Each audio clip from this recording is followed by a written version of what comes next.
In the ancient city of Susa, King Ahasuerus ruled over a vast empire stretching from India to Kush. His power was immense, his wealth immeasurable, and his word was law. He hosted a magnificent banquet, a display of his glory for all his officials. During this grand feast, the king commanded his beautiful Queen Vashti to appear before his guests. She, however, refused, an act of defiance that shocked the kingdom. Her refusal led to her removal from the throne, leaving a void in the royal palace.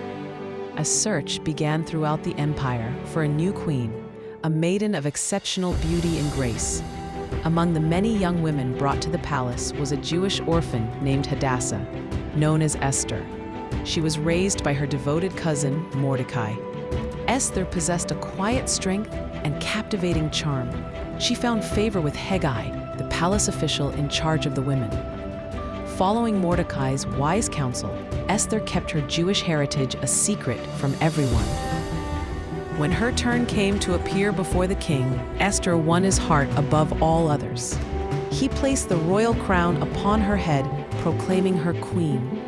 Yet, her true identity remained hidden, a secret held close to her heart. Meanwhile, a man named Haman rose to great power in the king's court. He was filled with arrogance and demanded that all bow down to him. Mordecai, however, refused to kneel, honoring God alone. Haman's pride was wounded, and his fury knew no bounds. He discovered Mordecai was a Jew and decided to seek revenge not just on him, but on all Jewish people throughout the kingdom. He cast lots, called Pur, to determine the most auspicious day for their destruction. Haman then cunningly convinced King Ahasuerus to issue a decree. This terrible edict commanded the annihilation of all Jews, young and old, women and children, on a single day. The king, unaware of the full implications, sealed the decree with his signet ring.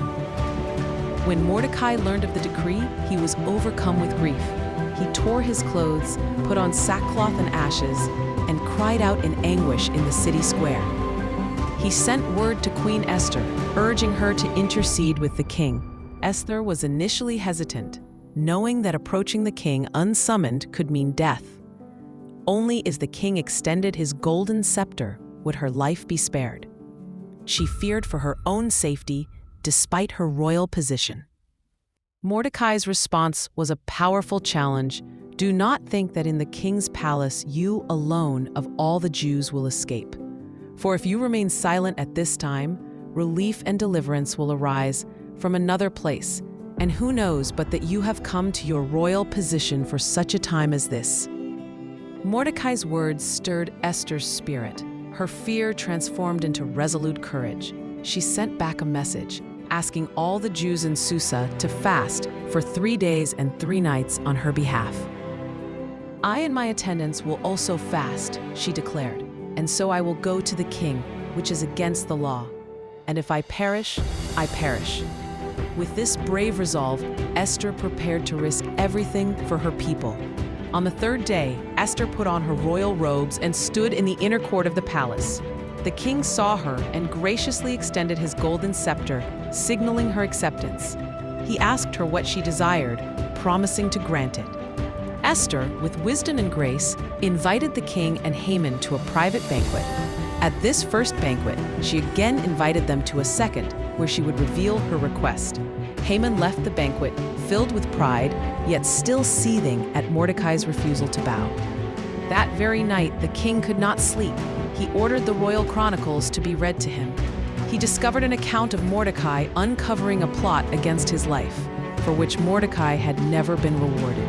At the second banquet, the king again asked Esther her petition. With trembling voice, she revealed her identity and the wicked plot against her people.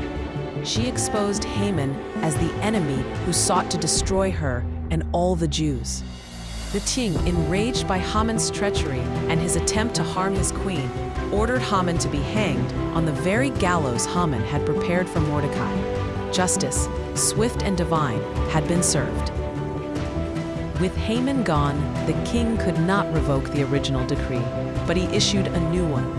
This decree empowered the Jews to defend themselves against any who attacked them.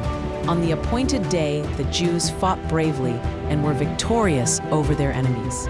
Mordecai was elevated to a position of power, and the Jewish people were saved. To commemorate this miraculous deliverance, Esther and Mordecai established the festival of Purim, a day of feasting and joy. It is a reminder of God's faithfulness and the power of courage. The story of Esther is a testament to divine providence, even when God's name is not explicitly mentioned, but shows how one person's courage, guided by faith, can change the course of history. Esther, a queen in a foreign land, became an instrument of salvation for her people. Her story reminds us that we too are often placed in specific circumstances for such a time as this. It calls us to embrace our purpose, to act with courage, and to trust in the unseen hand of God, even when the path ahead seems daunting. May we find inspiration in Esther's unwavering spirit and her profound impact.